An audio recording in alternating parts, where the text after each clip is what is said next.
વાલા વિશ્વજનો, પૂર્વમાં જ મેં કીધું કે દુઃખના દિવસો વધારે હોય અને સુખના દિવસો ઓછા હોય. જ્યારે આનંદ કરવાનો હોય, વૃંદાવન સેવન કરવાના હોય, જ્યારે પ્રાપ્ત કરવાનું હોય ને, તો કેટલો લાંબો સમય હોય ને પણ ટૂંકો થઈ જાય. હજી પહેલો શ્લોક લેવાની તૈયારી કરું છું ને ત્યારે 7 વાગીને 10 મિનિટ થઈ ગઈ કે તમારા ઘર બધાના ઘરેથી મેસેજ આવ્યો કે જલ્દી અમને ઘરે મોકલો. ખરેખર શું કરીએ બોલો? ઘોડાના બચ્ચાની વાત પણ આવી ગઈ કે ઘોડાના બચ્ચાને એક વ્યક્તિ ખરીદીને પોતાના ઘરે લઈ આવ્યો અને પોતાના ઘરના ઓટને થાંભલા પર બાંધ્યું ને બસ થયું કે આ ઘોડાના બચ્ચાને મેં ખરીદી લીધું અને પોતાના ઘરે લાવે છે, રાત્રે બાંધે છે અને સવાર પડે ત્યાં બચ્ચું પાછું ત્યાં અસ્તબલમાં સામે જતું રહે. ફરી સવારે લાવે ને ફરી બીજે દિવસે જતું રહે, ફરી લાવે ને ફરી જતું રહે. એ રોજ 4 દિવસ અમે તમને એ બોલાવીશું, તમે પાછા લૌકિકમાં જશો, અમે તમને અલૌકિકમાં બોલાવીશું, પાછા લૌકિકમાં જશો. પણ ચોથા દિવસે તમને ચોક્કસ મનમાં થશે કે ખરેખર હું વૈષ્ણવ છું, મારું સાચું ઘર એ શ્રી વલ્લભનું શરણ છે, મારું સાચું નામ શ્રી યમુનાજીનું નામ છે, મારો સાચો આશ્રય એ કૃષ્ણનો આશ્રય છે, એટલે મારા સાચા સંબંધીઓ એ મારા વૈષ્ણવ છે. એ વિશ્વાસ સાથે ચોથા દિવસની યાત્રા આપણે પૂરી કરીશું. આજે પ્રથમ દિવસ હતો, શોભાયાત્રા અને ગુણગાન ઉત્સવમાં સમય નીકળી ગયો.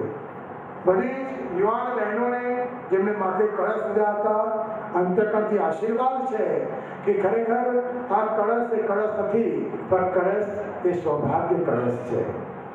જેમને પણ માથે કળશ લીધા તેમને સૌભાગ્ય વ્યક્તિના મારા આશીર્વાદ છે કે વલ્લભ તમારા મનના બધા મનોરથો પૂરા કરે. વિશેષમાં આ મંગલ ગુણગાન મહોત્સવનું આયોજન કરનાર સર્વે મહાનુભાવોને હૃદયથી આશીર્વાદ. આવતીકાલે 3 થી 7નો આપણો સમય છે ને વૈષ્ણવને એટલું જ વિનવીશ, હું ઘડિયાળ પહેરતો નથી પણ ઘડિયાળના કાંઠે ચાલુ છું, તમે ચોક્કસ સમયસર આવી જજો. અને મોરબીની ઘડિયાળ મોરબીમાં નહીં પણ આખા વિશ્વમાં પ્રખ્યાત છે, તમને ખબર ના હોય તો વિશ્વના ખૂણે ખૂણે હું જઉં ને તો મોરબીનો ટાવર મને દેખાય છે. અને ટાવરની લાજ રાખજો, સમયસર આવજો. જો ઘડિયાળ તમે બધાને પહેરાવો ને ઘડિયાળ ના ચાલો, તમારું ખરાબ લાગશે, તમારી પાસે મારું ખરાબ લાગશે, કારણ કે હું ને તમે અલગ નથી.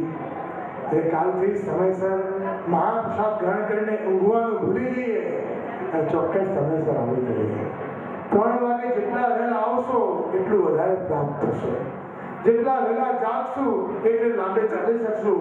જે લાંબી યાત્રાએ જવું હોય ને વહેલા ઉઠવું પડે, અને જે ગાડી રોકાતી આવે તો મોડી પહોંચે, એટલે ઘરેથી સીધા અહીંયા આવજો, રોકાતા ના આવતા. વધારે નહીં કહું. કાલે અમારા પૂજ્ય ભાતૃચરણ મોટા ભાઈ શ્રી કૃષ્ણકુમારજી પધારીને આશીર્વચન આપશે. પરમ દિવસે પિતૃચરણ, માતૃચરણ, વહુજી બધા જ અહીંયા પધારશે, એમના પણ આશીર્વચન પ્રવચન મળશે. રોજ વલ્લભકુલના પ્રવચન આશીર્વચન લાભ આપે સર્વે લેવાનો છે. જો રસની વર્ષા વરસવાની છે, તમે છત્રી ના આવતા પલળજો રોજ. આનંદનો સાગર વહી રહ્યો છે, પ્રેમ વર્ષા વહી રહી છે, અને મોરબી તો સમજો કે બંને કાંઠે વહી રહ્યું છે. એવો આનંદ આપણે કરવાનો છે.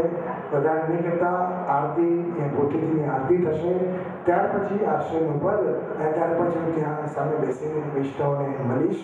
ત્યાં સુધી બધા જ વૈષ્ણવ પોતાના સ્થાન ઉપર જ રહે. બોલ શ્રી વલ્લભાજી, શ્રી ગુસાઈજી પરમ દયાળી, શ્યામ સુંદર શ્રી અમન શ્રી ગિરિરાજ ધરણી, બોલ શ્રી રાધે શ્રી રાધે રાધે રાધે રાધે રાધે, બોલ શ્રી રાધે વલ્લભાજી.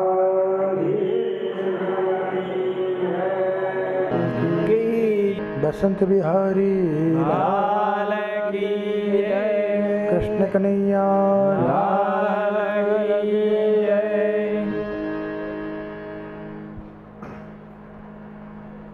नमो भगवते तस्मै श्री कृष्णायात अद्भुत कर्मणे रूप नाम विभेदेन जगत क्रीडति यो यत. પ્રાકૃત ધર્માનાશ્રયમપ્રાકૃત નિખિલ ધર્મ રૂપમિતિ નિગમ પ્રતિપાદ્યમ યત્તચ્છિદ્દમ સાકતિસ્તૌમિ. પ્રભુનંદ કુમારો મેં સ્વામિની વૃષભાનુજા કૃતાર્થોહમ કૃતાર્થોહમ કૃતાર્થોહમ ન સંશય.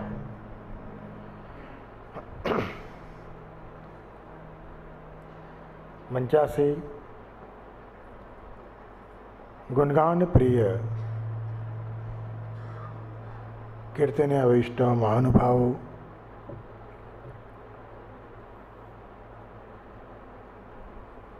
મોરબી વૈષ્ણવ સમાજ દ્વારા આયોજિત કૃષ્ણાશ્રય ગુણગાન મહોત્સવ કૃષ્ણલીલા ચરિત્ર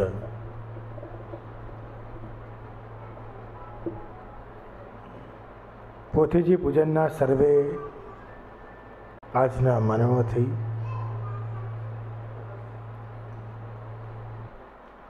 ખૂબ જ ઉત્સાહી, સેવાભાવી, અતિ ભાગ્યશાળી એવા સર્વે ભાગ્યવાન વૈષ્ણવજનો,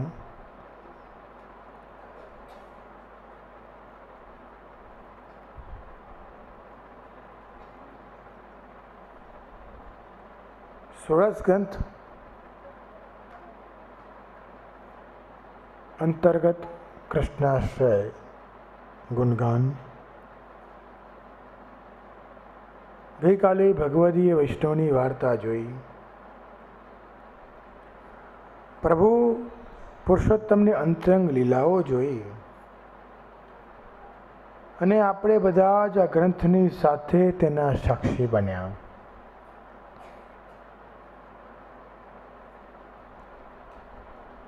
પ્રભુના ગુણગાન કરતા અને પ્રભુના સ્વરૂપ કરતા પ્રભુને પામવાની ચાહના રાખનાર બન્યા. જો દરેક વ્યક્તિનું જીવન અને એને જીવવાની ઢબ અલગ અલગ હોય છે. દરેક વ્યક્તિ સ્વતંત્ર રીતે જીવે છે અને દરેક વ્યક્તિના આદર્શ પણ અલગ અલગ હોય છે. પણ વાસ્તવિકતા તે છે કે જ્યારે જીવનમાં ભક્તિ મળી જાય તો ભગવદીય જીવન થઈ જાય. મકાન હોય પણ પુરુષોત્તમ પધારે તો મંદિર થઈ જાય. અન્ન હોય પણ પ્રભુ આરોગે તો પ્રસાદ થઈ જાય. એમ જીવનની અંદર પણ જ્યારે ભક્તિ મળી જાય તો જીવન મધુર થઈ જાય. ભક્તિ નથી તો અધૂરા ને ભક્તિ મળી તો મધુરા છીએ. બહુ વખત પહેલાં એક પ્રસંગ સાંભળ્યો હતો.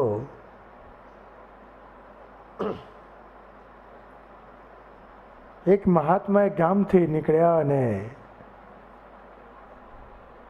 ગામના ઝાડની નીચે જઈને વિશ્રામ કર્યો ને નગરના શેઠને ખબર પડી કે મારા ગામમાં કોઈ મહાન મહાત્મા સાધુ આવ્યા છે ને એમના ઘરે આજે મારા ઘરે એમની પધરામણી કરું. ને એમને કીધું કે અમારા ઘરે પધરામણી કરો, અમારા ઘરે પધારો ને ભોજન આરોગો. મહાત્માએ કીધું કે હું પધરામણી જરૂર કરીશ, પણ ભોજન લેવું કે ના લેવું એ નક્કી નથી. શેઠ અને શેઠાણી બંને બે ખૂબ જ પ્રેમથી ગુલાબની પત્તીઓ પાથરતા પાથરતા મહાત્માને ઘરમાં પધરાવ્યા. મહાત્માને કીધું કે તમારે તો જમ્યા વગર હવે જવાનું નથી. મહાત્મા કહે ભાઈ હું તો જમતો નથી, ગમે ત્યાં મારે જમવાનું હોય તો હું જમવું નહીં આવી રીતે.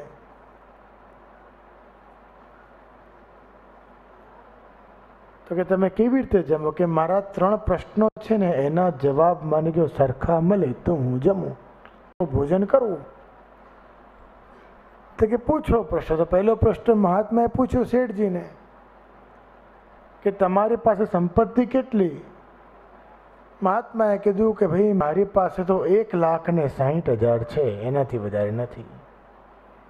મહાત્માને લાગ્યું કે આ તો જુઠ્ઠો માણસ છે. લાખો રૂપિયાની ગાડીઓ ને કરોડોનો બંગલો ને આટલી મોટી ઓફિસો ને બધું હોય ને ખાલી 1,60,000. કે જવા દો, હવે જૂઠું બોલ્યો જવા દો. બીજો પ્રશ્ન પૂછ્યો, તમારે દીકરા કેટલા? તો પાછા શેઠજી બોલ્યા કે એક દીકરો. ફરી મહાત્માને ગુસ્સો આવ્યો કે 7 દીકરાના ફોટા તો દિવાલ પર લાગેલા છે ને એક દીકરો કે છે. ત્રીજો પ્રશ્ન પૂછ્યો કે તમારી ઉંમર કેટલી? મહાત્માએ પ્રશ્ન પર પ્રશ્ન પૂછે ને પેલા જૂઠ પર જૂઠ બોલે. મહાત્માએ ફરી શેઠજીને પ્રશ્ન કર્યો કે તમારી ઉંમર કેટલી? શેઠજી કે 16 વર્ષ. મહાત્માજી રેવાયું નહીં ને ક્રોધિત થયા ને ઊભા થઈને ચાલતી પકડી. ત્યાં શેઠાણીએ પગે પડ્યા કે મહાત્માજી, મારા ઘરેથી કોઈ બ્રાહ્મણ નારાજ થઈને જાય એ સારું નહીં, રોકાઈ જાઓ. મહાત્માએ કીધું કે તમારા ઘરમાં બધા જુઠ્ઠું બોલે, હવે શું રોકાવું?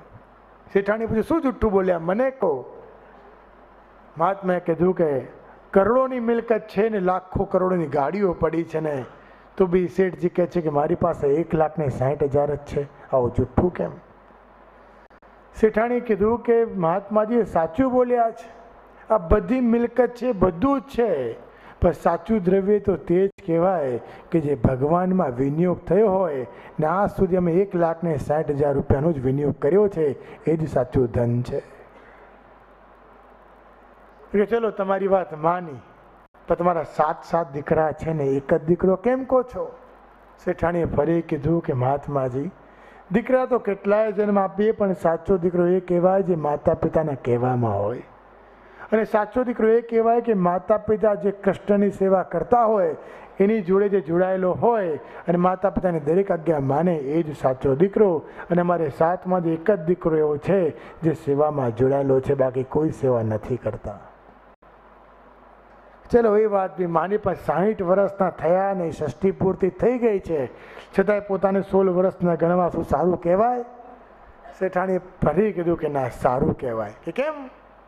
કેટલા માટે કે અમારા ગામમાં 16 વર્ષ પહેલાં વલ્લભકુલ આવ્યા હતા અને 16 વર્ષ પહેલાં એમણે બ્રહ્મસમણ લીધું છે અને બ્રહ્મસમણ લીધું હોય એટલે નવો જન્મ થયો કહેવાય, એટલે 16 વર્ષના કહેવાય છે. ત્યારે મહાત્માને થયું કે ખરેખર આમનું જીવન એ મારા કરતાં પણ વધારે આધ્યાત્મિક છે. જ્યાં સુધી બ્રહ્મ સંબંધ નથી ત્યાં સુધી જીવન નથી. ગુલામજીનું જીવનનું પરિવર્તન થયું છે બ્રહ્મ સંબંધ દ્વારા. એ જીવન સાચું આધ્યાત્મિક જીવન. જો દ્રષ્ટિ બદલાય છે સંસારમાં અને સત્સંગમાં પરિવર્તન છે. સંસારમાં જીવ પોતાનું સુખ જુએ છે અને સત્સંગમાં માત્ર પ્રભુનું સુખ જુએ છે. સુખ તે ભૌતિક છે અને પ્રસન્નતા તે આધ્યાત્મિક છે. ઘણા કહે ને હું સેવા કરું મને બહુ આનંદ આવે, એ જ મર્યાદા. સેવા કરવું ને જેની સેવા કરવું એવા પુરુષોત્તમને આનંદ આવે, એ જ સાચી પુષ્ટિ છે. ઘણા ભાઈઓને હું મળું ને મને કહે, હું પૂછું કે ઓફિસમાં જઈને શું કરો છો? તો મને કહે કે અમે ઓફિસમાં જઈને પહેલા ચા પીએ. કેમ એવું કરો છો? કે કારણ કે ઘરમાં કોઈ અમારા લાયક ચા બનાવતું નથી. બધા કર્તવ્ય પરાયણ છે, સેવા પરાયણ થતા નથી. પુષ્ટિ માર્ગ તત્સુખની ભાવનાથી ચાલે છે, પોતાના સુખની ભાવનાથી નથી ચાલતો. ઘરમાં ચા બનાવીને કોઈને પીવડાવીને પૂછીએ, જો આપી બનાવીને કોઈને આપીએ કર્તવ્ય છે, અને એને આપ્યા પછી પીધા પછી પૂછું કે તમને ગમી કે ન ગમીને ન ગમી હોય તો તમે કોઈ પ્રમાણે ફરી બનાવી દઉં, એ સાચી સેવા. ભોગ તો બધા ધરે પણ પ્રભુને લાયક જે ભોગ ધરે ને એ સાચો છે. પુષ્ટિ તત્સુખની ભાવનાથી છે. તમે બહારગામ જાઓ ને તમારા પતિ ગાડી ચલાવીને તમને લઈ જાય, એમાં કેટલો ફરક ને ડ્રાઈવર લઈ જાય એમાં કેટલો ફરક કહો? ડ્રાઈવર કર્તવ્ય કરે છે અને પતિ તમને સ્નેહથી લઈ જાય છે. સાચી વાત ખોટી વાત કહો? હા, પાડામાં કોઈ ગુનો નથી, કોઈ ખર્ચો પણ નથી. જે ખર્ચો થાય તે મારા માથે. સેવા અને કર્તવ્યમાં આ જ ફરક છે કે જ્યાં તમારું મન લાગે, જ્યાં જેને પ્રેમ કરતા હોઈએ એનો વિચાર આવે, એ જ સાચી સેવા, એ જ સાચો ધર્મ છે. ધર્મ હિતે પાયો ય ધન, સેવા કો ફલ સેવા. ધર્મ સ્વરૂપ અને ધર્મી સ્વરૂપ. બાહ્ય દેખાય એ બધું આચરણ ને આંતરિક હોય તે સાચી ભક્તિ. ભક્તિ તરફ આગળ વધીશું તો જ જીવન ચાલશે. હું હંમેશા વૈષ્ણવને એક વાત, દરેક આવા ગુણગાન મહોત્સવ હોય ત્યાં કહું છું કે જીવનમાં આગ્રહ શેનો છે? જેનો આગ્રહ તમારા જીવનમાં હશે એની અનુગ્રહ ચોક્કસ થશે.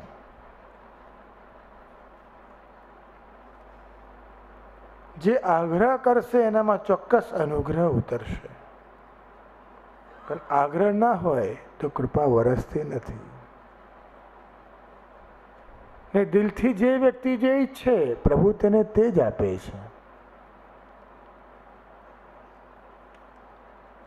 આજે આ ગુણગાન ભુલામિશ્ર નામના ભગવદી માટે થઈ રહ્યા છે. પણ આપણે એક જ વાત માનીએ છીએ કે શ્રી મહાપ્રભુજી આ ગ્રંથ મારા અને તમારી માટે પ્રકટ કર્યો છે કે આજના સમયમાં પણ દેશ અને કાળથી વિપરીત સંજોગોને પરિસ્થિતિ સામે ભક્તિને કેવી રીતે ટકાવી એ શ્રી વલ્લભાચાર્યની કૃપાથી આપણે સમજવાનું છે.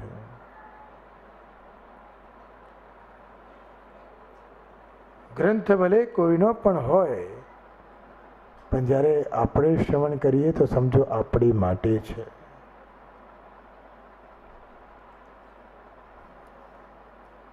જેમ કોઈ પણ સામગ્રી આપણે આપ હાથે સિદ્ધ કરીએ ને ભગવાનને ભોગ ધરીએ, પણ ભગવાનને જ્યારે ભોગ ધરાયો હોય ને પછી જ્યારે મહાપ્રસાદ થઈ જાય તો આપણી થઈ જાય કે નહીં? સામગ્રી કહો. તમે મિશ્રી ધરીને દૂધના પેડા પણ ભગવાનને ભોગમાં ધર્યા, પણ પ્રભુને જ્યારે ભોગ સરાવ્યો તો આપણે થઈ કે ના થઈ? કહો. આપણે લઈએ છીએ કે નથી લેતા? હા તો પાડો, કોઈ ગુનો નથી. હા પાડવાથી ફાયદો એ છે કે તમે જાગતા રહેશો, ઊંઘ નહીં આવે. અને જો તમને કોઈ ઊંઘ આવી જાય, આજુબાજુમાં કોઈ ઊંઘતું દેખાય તો મહેરબાની કરીને જગાડતા નહીં. કારણ કે ગુણગાનમાં ઊંઘ આવે એ બી સૌભાગ્ય માનવું. લોકોને ઘરમાં દવા લઈ લઈને પણ ઊંઘ નથી આવતી.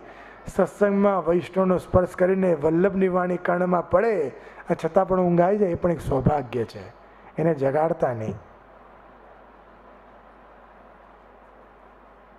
તાત્પર્ય એટલો જ છે કે જીવનમાં જે પ્રાપ્ત કરવાની ઈચ્છા હોય એ જ પ્રાપ્ત થાય છે.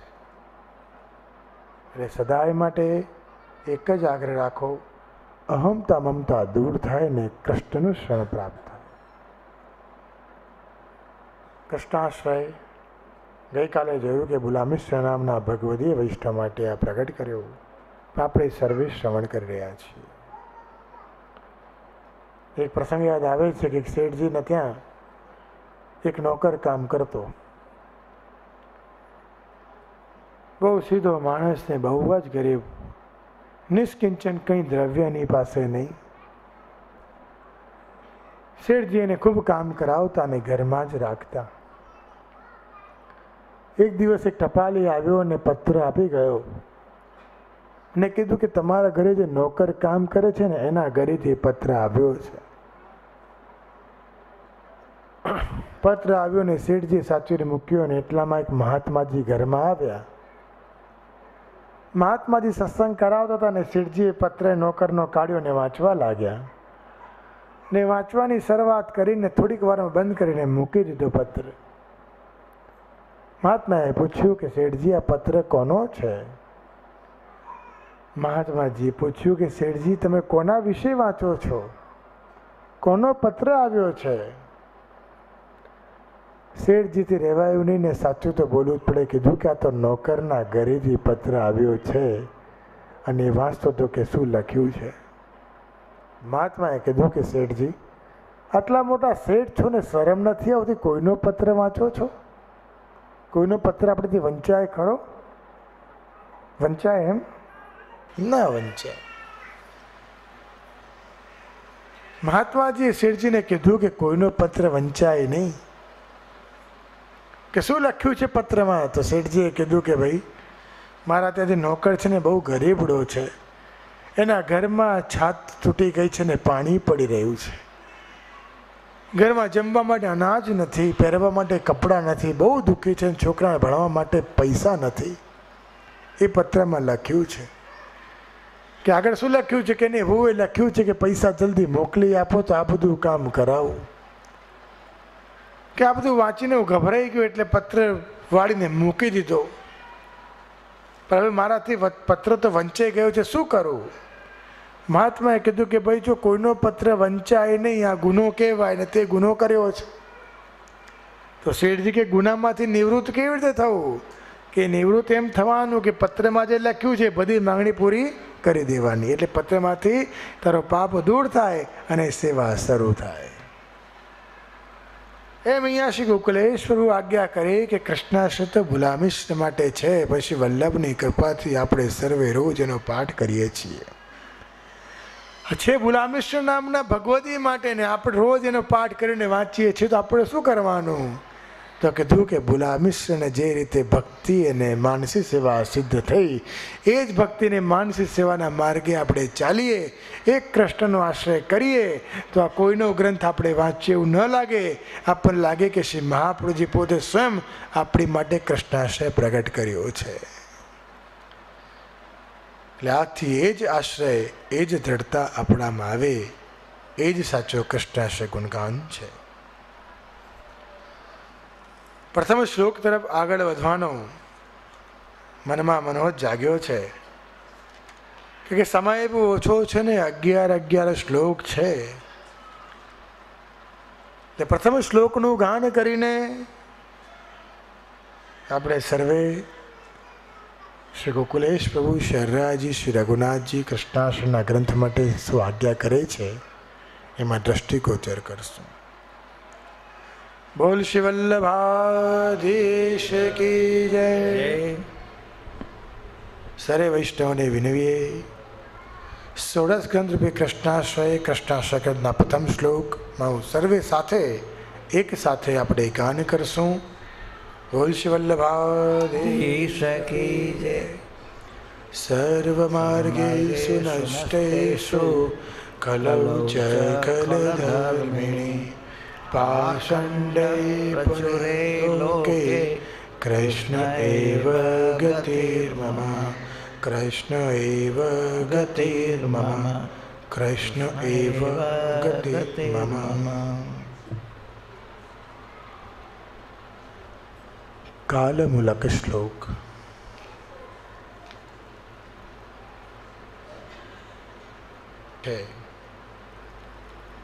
લોકમાં સમાજમાં પાખંડ પ્રચુર બન્યો છે. એવા સમયમાં હે પ્રભુ મને આપનું જ શરણ હોય. પાષંડ એટલે શું? શ્રી રઘુનાથજી મહારાજ આજ્ઞા કરી કે જેના મુખમાં કંઈ હોય ને મનમાં કંઈ હોય એને કહેવાય પાષંડ. કોઈ વ્યક્તિ બોલે કંઈ ને કરે કંઈ એને કહેવાય પાષંડ. જ્યાં સર્વ માર્ગો નષ્ટ થયા પણ માત્ર એક ભક્તિ માર્ગ છે, ગુણગાનનો માર્ગ છે જે સિદ્ધ છે. એવા સિદ્ધ માર્ગમાં જેનું શરણ છે એને આ કલિકાલમાં પણ કૃષ્ણ સરળતાથી પ્રાપ્ત થાય છે. પૂર્વમાં કીધું ને લીલાઓ ઘણી છે પણ આશ્રય તો એક જ છે. અને એક આશ્રય એ જ દિવ્ય અને ભક્તિનો સિદ્ધ સાચો આશ્રય છે. કાલ એટલે શું? કાલ એટલે વખત.